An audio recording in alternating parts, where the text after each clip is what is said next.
The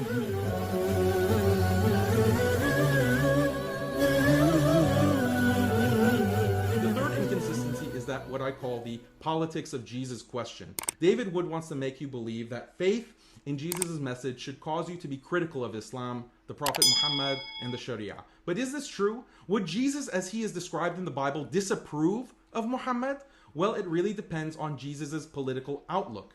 There are at least three possible options. The first possibility is that Jesus was not concerned with politics, law, and war. Rather, he's concerned only with individual salvation. In other words, Jesus is not a political Messiah. Rather, he's a personal Messiah for individual salvation. On this view, Jesus is not concerned with criticizing or rebelling against the Roman pagan regime, and he would presumably not be interested in criticizing or rebelling against other regimes, like an Islamic government, or a communist government, or a liberal government. He is not concerned with politics at all. On this view of Jesus' teaching do not imply a critique of Caesar's law and military politics, but this would also mean that Jesus wouldn't be critical of Prophet Muhammad, his laws and military policies. I mean, why would Jesus be fine with the pagan Roman emperor who was engaged in persecuting believers, but have a problem with Muhammad? So this option is out. The second possibility is that Jesus is concerned with politics and political change, but he's an anarchist who believes in abolishing law and armies because these things are violent and intolerant.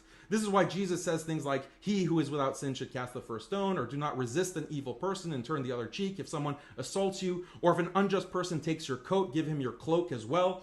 The interpretation is that Jesus is not talking about an ethic of forgiveness in these Bible verses. He's actually talking about abolishing laws against assault and robbery. He's against policing people. He's against a military force that would stop a foreign army from assaulting and robbing the populace.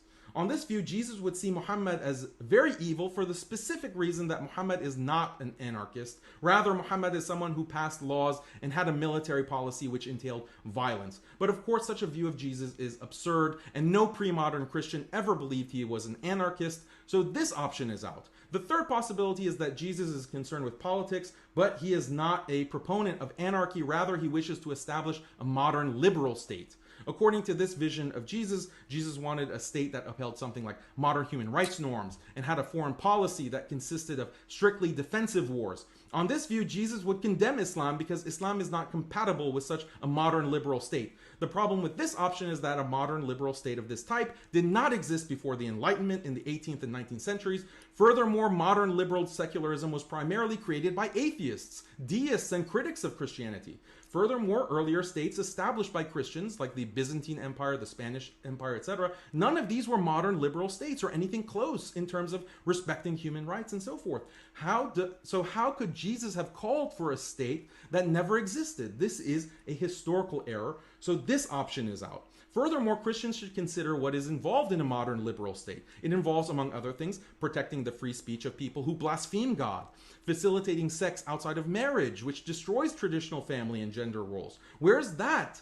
Where is it that Jesus claims that the state should protect so-called human rights of this type? There is no proof of this. By extension, there is no proof that Jesus would have condemned the Prophet Muhammad ﷺ or Islam for not sufficiently protecting people's rights to blaspheme and have fornication and who attack family life. David Wood is abusing the historical Jesus by claiming that he was an advocate for these types of liberal ideals and that he would have disapproved of Islam. So this is the politics of Jesus question, and there's also the Old Testament question and the Christian governance question. If David cannot answer these three issues in the debate, he really has no leg to stand on in criticizing Islam for violence and intolerance.